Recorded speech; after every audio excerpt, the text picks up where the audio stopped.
Hello everyone, this is Priyanka. Welcome back to Learning Classes with Priyanka.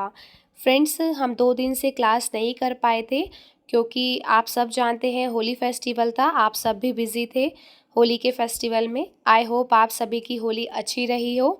अब हम classes को दोबारा से स्टार्ट कर रहे हैं। हम जेंडर स्कूल एंड सोसाइटी की सीरीज़ कर रहे थे, तो आज हम उसका यूनिट फर्स्ट का ही, जो हमारी यूनिट फर्स्ट है जेंडर इशू, उसका नेक्स्ट टॉपिक जेंडर बियास के बारे में डिस्कस करेंगे कि जेंडर बियास क्या होता है, ठीक है, या जेंडर बियास के क्या कारण हो सकते हैं और इसको कैसे दूर किया जा सकता है, ठीक है। तो तीनों टॉपिक जो है, इसके पॉइंट वो इम्पॉर्टेंट है। शॉर्ट में अलग से भी क्वेश्चन आ जाता है कि जेंडर बियास के क्या रीज़न है या फिर कैसे उसको दूर किया जा सकता है, या जेंडर बियास किसे कहते हैं। तो इस तरीके से मतलब अटैचमेंट में भी क्वेश्चन आता है और शॉर्ट में भी अलग से क्वेश्चन पूछ लिया जाता है, ठीक है। तो बीएड के पॉइंट ऑफ व्यू से इम्पॉर्टेंट क्वेश्चन है, ध्यान से पढ़िएगा, अच्छे से समझिएगा, ठीक। और अगर आपको इसकी पीडीएफ चाहिए तो वो मेरे टेलीग्राम चैनल पर मिल जाएगी। वीडियो देखने के बाद अच्छा लगता है तो वीडियो को लाइक, शेयर एंड कमेंट कर दीजिएगा। चैनल से नए जुड़े हैं तो सब्सक्राइब कर दीजिएगा लर्निंग क्लासेस विद प्रियंका को। चलिए ज़्यादा टाइम नहीं लगाते, वीडियो को स्टार्ट करते हैं। जेंडर बियास को जेंडर डिस्क्रिमिनेशन भी कहा जाता है। अगर एग्ज़ाम में जेंडर डिस्क्रिमिनेशन लिखा है तो आप बिल्कुल भी कंफ्यूज नहीं होना, ठीक है। जेंडर बियास में फ्रेंड्स देखिए बेसिकली क्या होता है कि किसी एक जेंडर को जो है ज़्यादा प्रेफरेंस दी जाती है दूसरे के कंपैरिजन में। मतलब हम कह सकते हैं कि मैन और वुमेन यानी कि मेल और फीमेल के बीच में डिस्क्रिमिनेशन किया जाता है, ठीक है। जैसे कि आप सभी जानते हैं कि हमारी सोसाइटी में पहले क्या होता था, मेल को ज़्यादा प्रेफरेंस दी जाती थी, ठीक है।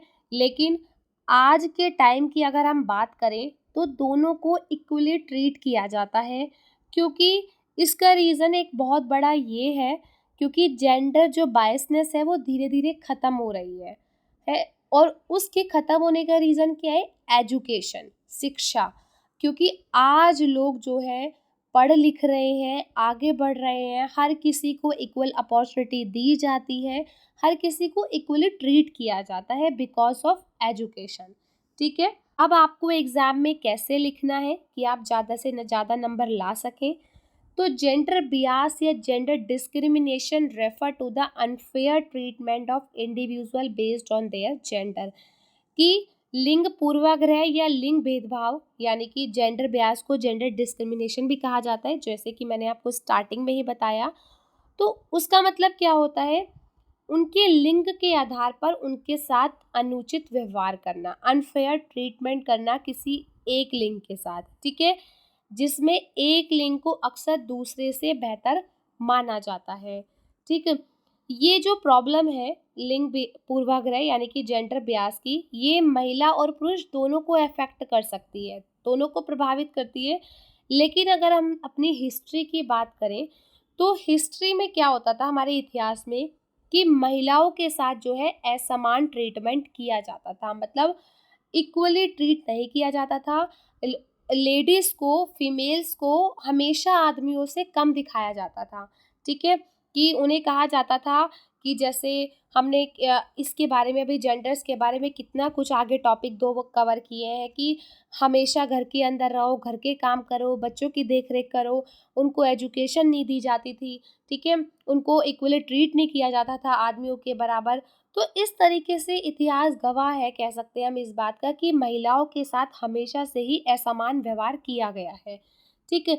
तो जेंडर बियास में क्या होता है कि एक जेंडर जो है यानी कि एक लिंग के प्रति दूसरे लिंग को प्राथमिकता दी जाती है, ठीक। अगर हम हिस्ट्री की बात करें, इवन आज की भी बात करें, तो महिलाओं को शिक्षा, रोजगार, राजनीति, सामाजिक में सभी जगह जो है असमानता का सामना करना पड़ता है, ठीक है। उनको बहुत सारी जगहें ऐसी हैं जहां उनके साथ डिस्क्रिमिनेशन होता है, जैसे उनको असमान वेतन देना या उनके उन्नति के सीमित अवसर होना, उनके लिए रूढ़ियाँ और सांस्कृतिक अपेक्षाएं बनाना, ठीक है? जो हमारे रिचुअल्स थे, जो हमारा कल्चर्स था, वो तो हमेशा से यही था कि औरतों को घर में रहना है, घर का काम करना है, बच्चों की केयर करनी है, कि औरतों की ज़िम्मेदारी सिर्फ़ घर को सँभालना होता है, बाहर जाकर काम करना नहीं होता। इवन कितने बड़े बूढ़े जो हमारे घर के होते थे, वो तो ये तक भी कहते थे कि अगर औरतें बाहर जाके कमाएँगी, तो कितना बुरा माना जाएगा, तो क्या हम औरतों का कमाया हुआ खाएँगे? आपने कभी अपने घरों में भी ऐसा सुना होगा, हम अपने घर से ही इसको लेके चलते हैं, क्योंकि बहुत सारे बड़े-बूढ़े ऐसे होते थे जो इन रिचुअल्स को, इन जो हमारे कस्टम बने आ रहे हैं, उन्हें आज भी फ़ॉलो करते हैं। आज भी अब मानते हैं कि हाँ, औरतों को घर से बाहर नहीं निकलना चाहिए। हाँ, हम ये कह सकते हैं कि जैसे-जैसे एजुकेशन आगे बढ़ रही है, वैसे-वैसे जो है लोग की सोच बदल रही है। जेंडर बायसनेस ख़त्म हो रही है, ठीक है? अब लड़कियों को जो है इक्वली ट्रीट किया जाता है। उनको जो है हम ये कह सकते हैं, इवन लड़कियाँ अपने हक़ की लड़ाई लड़ती हैं कि हमें भी इक्वल अपॉर्च्युनिटी दी जाए। आज लड़कियाँ कदम से कदम मिलाकर चलती हैं। आज ऐसा क्या काम नहीं है जो लड़कियाँ कर सकती हैं और लड़के नहीं कर सकते, या लड़के कर सकते हैं, लड़कियाँ नहीं कर सकती। तो मीन्स कि हर किसी को इक्वली ट्रीट किया जाना चाहिए। हर किसी को शिक्षा का प्राप्त करने का अधिकार है, हर किसी को काम करने का अधिकार है, ठीक है? चाहे वो लड़का हो या लड़की। तो ये दोनों के साथ एक समान व्यवहार किया जाना चाहिए, ठीक है? और जेंडर बायसनेस जो है उसमें ये कहा जाता है कि एक जेंडर जो है वो दूसरे से ज़्यादा है, यानी कि एक को ज़्यादा प्रेफ़रेंस दी जाती है, ठीक है? देखिए, भले ही हमने जो है जेंडर ब्यास पे प्रगति कर ली हो, उस पे प्रोग्रेस कर ली हो, जैसे कि मैं अभी आप बोल रही हूँ कि धीरे-धीरे एजुकेशन जैसे मिल रही है, लोग एजुकेटेड हो रहे हैं, तो ये जेंडर ब्यासनेस की प्रॉब्लम जो है ख़त्म हो रही है। लेकिन अभी भी कुछ जगहों पर ऐसा है कि जहाँ पर औरतों को पूरा अधिकार नहीं दिया जाता। मैं हर जगह की बात नहीं कर रही, हर फैमिली की बात नहीं कर रही, लेकिन हम रूरल एरियाज़ में बोल सकते हैं। जैसे गाँव में आप चले जाओ, जो बिल्कुल ठेठ गाँव होते हैं, वहाँ पर लड़कियों को प्रॉपर अपॉर्च्युनिटीज़ नहीं दी जाती, इवन उनको एजुकेशन नहीं दी जाती। बहुत सारी लड़कियाँ ऐसी होती हैं जिनकी जल्दी शादियाँ कर दी जाती हैं, मतलब 16-17 की उम्र में ही लड़कियों की शादियाँ कर दी जाती हैं, कि लोगों की सोच तो बदली है लेकिन प्रॉपर नहीं बदली है। तो इस पे अभी भी काम करने की ज़रूरत है कि हर लिंग को जो है इक्वल अपॉर्च्युनिटी दी जाए, ठीक है? ताकि उनको भी जो है अपनी लाइफ में सेम चांसेस मिल सके आगे बढ़ने के, ठीक है? आई होप आपको इसका मीनिंग अच्छे से समझ में आया हो। देखिए, मैंने कोशिश तो यही करी है कि मैं आपको ईज़ी से ईज़ी लैंग्वेज में समझाऊँ, और मैंने लैंग्वेज भी जो यहाँ लिखी है वो ईज़ी ही लैंग्वेज लिखी है। अगर आप एक बार ही देखेंगे, एक बार मेरे को सुनेंगे अच्छे से, तो आपको ईज़िली कॉन्सेप्ट क्लियर हो जाएगा। उसके बाद आप अपनी लैंग्वेज में ईज़िली एग्ज़ाम में अटेम्प्ट कर सकते हैं। आई डोंट थिंक सो कि आपको कोई प्रॉब्लम आएगी, ठीक है? नेक्स्ट है कॉजेज़ ऑफ जेंडर बियास। तो देखिए, यह यहाँ मैंने आपको क्यों दिखाया इस तरीके से, क्योंकि आपको ऐसे ही एग्ज़ाम में फ्लो चार्ट बनाकर आना है, अगर ये टॉपिक लॉन्ग क्वेश्चन में आता है तो, ठीक है? इसी तरीके से फ्लो चार्ट बनाएँगे तो आपको डेफ़िनेटली अच्छे मार्क्स मिलेंगे। मैं हमेशा ही यही बोलती हूँ आपको कि जो भी हेडिंग्स होती हैं, उनको फ्लो चार्ट से दिखाइए, कि फ्लो चार्ट जो है देखने में भी अच्छा लगता है और मार्क्स भी अच्छे मिलते हैं। एग्ज़ामिनर कभी भी पूरे-पूरे पैराग्राफ्स को नहीं पढ़ते हैं, ठीक है? तो सबसे पहला कॉज़ क्या है? वो है इल्लिटरेसी, निरक्षरता, यानी कि लोगों का पढ़ा-लिखा ना होना, ठीक है? निरक्षरता, कि ग्रामीण क्षेत्रों में बहुत से लोग अशिक्षित हैं। उन्हें लड़कियों को शिक्षित करने के महत्व का एहसास ही नहीं है। उन्हें पता ही नहीं है कि लड़कियों को पढ़ाना-लिखाना कितना इम्पोर्टेंट है। क्योंकि अगर हमारे देश की लड़कियाँ पढ़ी-लिखी होंगी तो आने वाली जनरेशन भी अच्छी होगी, ठीक है? तो वे अक्सर जो है अंधविश्वासों और पारंपरिक मान्यताओं के कारण जो है लड़कों का पक्ष लेते हैं। जो हमारे रिचुअल्स हैं, जो हमारा कल्चर है कि लड़कों को पढ़ाना-लिखाना चाहिए, लड़कों को आगे बढ़ाना चाहिए, क्योंकि पहले के लोग बोलते थे, या ग्रामीण जो क्षेत्रों के लोग हैं वो आज भी यही कहते हैं कि अगर लड़का पढ़ लिख गया तो वो हमारे लिए कमा के लाएगा, हमारे कह सकते हैं कि हमारे परिवार का पालन-पोषण करेगा। ठीक है? लड़की के पढ़े लिखे होने का कोई फ़ायदा नहीं है, उसने तो शादी करके अपने घर ही चले जाना है, तो उसको पढ़ाने लिखाने से क्या होगा, ठीक है? तो इस तरीके से जो ये अंधविश्वास है, जो ये इनकी ट्रेडिशनल बिलीव्स हैं, उनकी वजह से लड़कों और लड़कियों के बीच में पक्षपात किया जाता है, डिस्क्रिमिनेशन होता है, ठीक है? जिसकी वजह से लड़कियों को अधिक अवसर और संसाधन नहीं मिल पाते। और यह जो जेंडर बियास है वो लड़कियों की शिक्षा तक नहीं पहुंच पाता, इस वजह से लड़कियां जो है घरों तक ही सीमित रह जाती हैं, उन्हें प्रॉपर एजुकेशन नहीं दी जाती। ठीक। नेक्स्ट, लैक ऑफ अवेयरनेस, जागरूकता की कमी है, क्योंकि हमारे देश में शिक्षा की कमी के कारण, जैसे हम कह सकते हैं मेन ग्रामीण क्षेत्रों में, लोग अक्सर ये सोचते हैं कि महिलाओं को केवल घर और बच्चों पर ध्यान केंद्रित करना चाहिए, कि लड़कियों की जिम्मेदारी क्या है, सिर्फ घर को संभालना और बच्चों को संभालना, ठीक है। उनके लिए एजुकेशन इम्पॉर्टेंट नहीं है।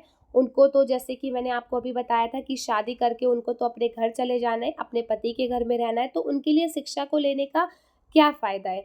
या अगर हम मुझे एजुकेशन कराते भी हैं, तो एजुकेशन करने के बाद लड़कियां क्या करेंगी, उन्हें तो सिर्फ घर संभालना है, शादी के बाद बच्चों की देखरेख करनी है। तो इस तरीके से उनका माइंडसेट जो है सेट है, ठीक है, कि उनको इसी वजह से लिमिट अपॉर्चुनिटीज़ दी जाती हैं। लड़कियां जो है अपनी पोटेंशियलिटीज़ को जो है नहीं दिखा पाती, वो अपनी एबिलिटीज़ को नहीं दिखा पाती, और वो एक घर के अंदर ही बंद कर रह जाती है। Third point is social misconception, सामाजिक भ्रांतियाँ। कभी कभी लोग लड़कों लड़कियों के बारे में ऐसी बातों पर विश्वास कर लेते हैं जो बिल्कुल भी सच नहीं होती, जिसे यह कहना कि केवल लड़के ही जो है वो मजबूत हो सकते हैं, लड़कियां कुछ ही चीज़ों में अच्छी नहीं होती, ठीक है। यानी कि लड़कियां जो है हर चीज़ में अच्छी नहीं हो सकती, लड़कियां जो है कमज़ोर होती हैं, वो लड़कों के मुकाबले स्ट्रांग नहीं होती, ठीक। इस विचार की वजह से भी उनको बराबर ट्रीट नहीं किया जाता, लड़कियों को वीक माना जाता है, ठीक, लड़कों को स्ट्रांग माना जाता है। ये पुराने लोगों ने जो ये बना दिए हैं रिचुअल्स, ये ट्रेडिशनल्स जो ये चले आ रहे हैं ना, कि हाँ लड़कियां कमज़ोर होती हैं, लड़के मजबूत होते हैं, लड़कियां सिर्फ अच्छा खाना बना सकती हैं, घर में रह सकती हैं, घर के काम कर सकती हैं, तो इस वजह से भी लड़कियों के साथ जो है अनइक्वल ट्रीट किया जाता है। Fourth is poverty.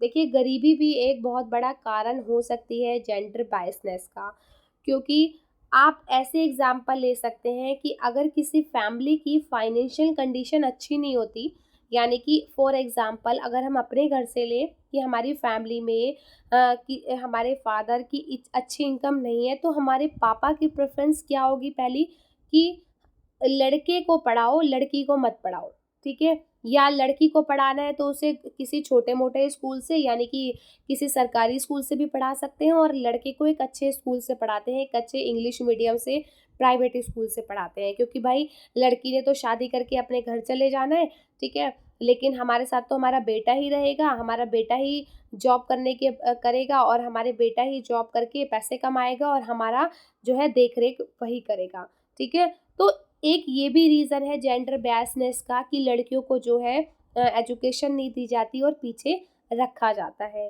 ठीक। Fifth is defective educational system, कि कुछ स्कूल जो है बच्चों को ये नहीं सिखाते कि लड़के और लड़कियां समान हैं, ठीक, उनके साथ उसी तरीके से व्यवहार किया जाना चाहिए, कि स्कूल्स में भी इस तरीके से जेंडर इक्वलिटी पढ़ाई जानी चाहिए, कि लड़के और लड़कियों को जो है इक्वल ट्रीट किया जाना चाहिए, ठीक है।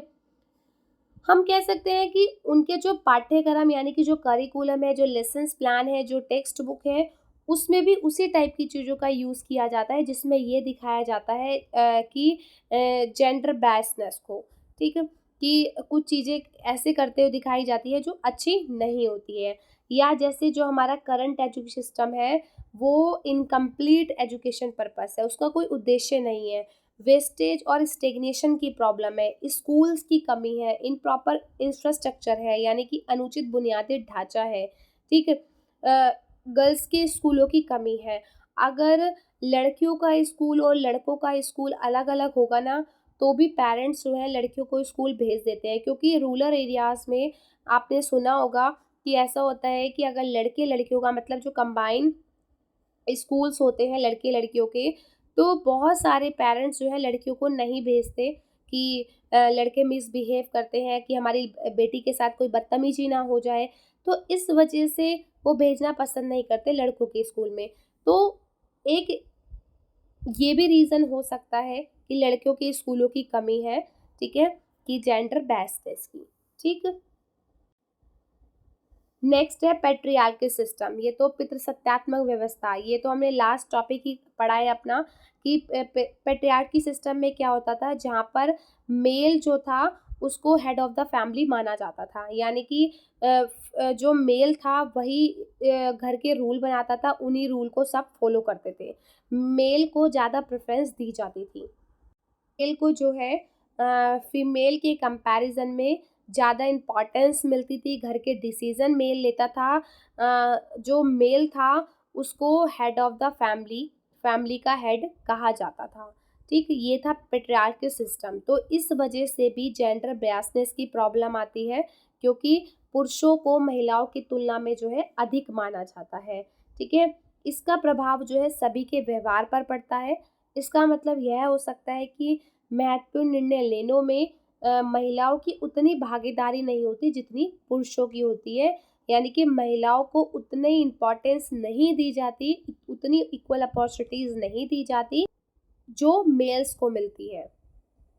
7th इज़ मान्यताएं और परंपराएं, कि कुछ समुदायों में महिलाओं को पुरुषों की तुलना में कम मूल्यवान माना जाता है, जिसके कारण बेटियों की तुलना में बेटों को प्राथमिकता दी जाती है। वो हम कह सकते हैं बेटे को, तो कहते हैं ना कि हमारा वंश चलाने वाला, ठीक? कि हमारे हमारे कुल का दीपक, हमारा जो वंश है वही चलाएगा, वही हमारा वंश आगे बढ़ाएगा, ठीक?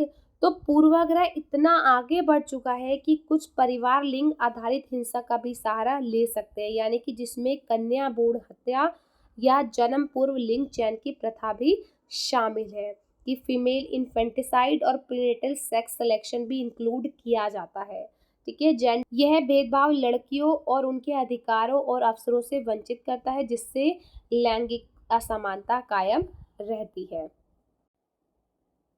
8th is and last, narrow ideology, संकीर्ण विचारधारा।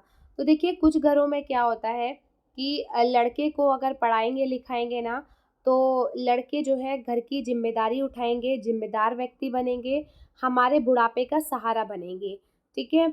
ये लड़कियां जो है उनको बोझ समझा जाता था, ठीक है, कि लड़की की शिक्षा को एक बोझ के रूप में देखा जाता था, क्योंकि जब वे शादी करती हैं तो वे दूसरे परिवार में चली जाएंगी और वो दूसरे परिवार का समर्थन करेंगी, ठीक है।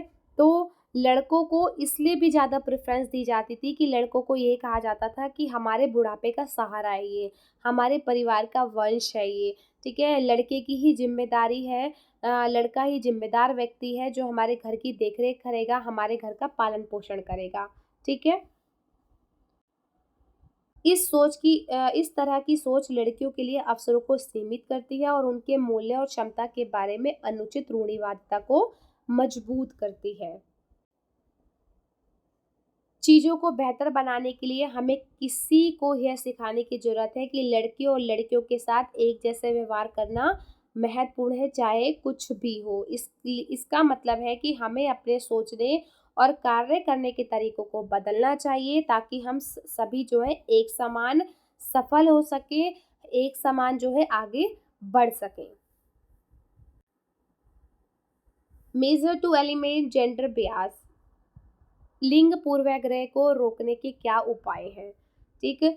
हम इस तरीके से एग्ज़ाम्स में पहले हेडिंग्स भी लिख सकते हैं, अगर आपके पास फ्लो चार्ट बनाने का टाइम नहीं बचा है, क्योंकि डिपेंड करता है आपकी टाइमिंग्स पे कि आप देखिए फ्लो चार्ट बनाएंगे तो बहुत अच्छा है, क्योंकि फ्लो चार्ट से हमारे आधा जो पेज है वो वैसे भी कवर हो जाता है और लिखा हुआ भी अच्छा लगता है, अट्रैक्टिव लगता है आंसर, ठीक है। तो पहले ऐसे ही हेडिंग्स लिख लेंगे या फ्लो चार्ट बना लेंगे, उसके बाद इन हेडिंग्स को हम 1 बाय 1 डिफाइन करेंगे।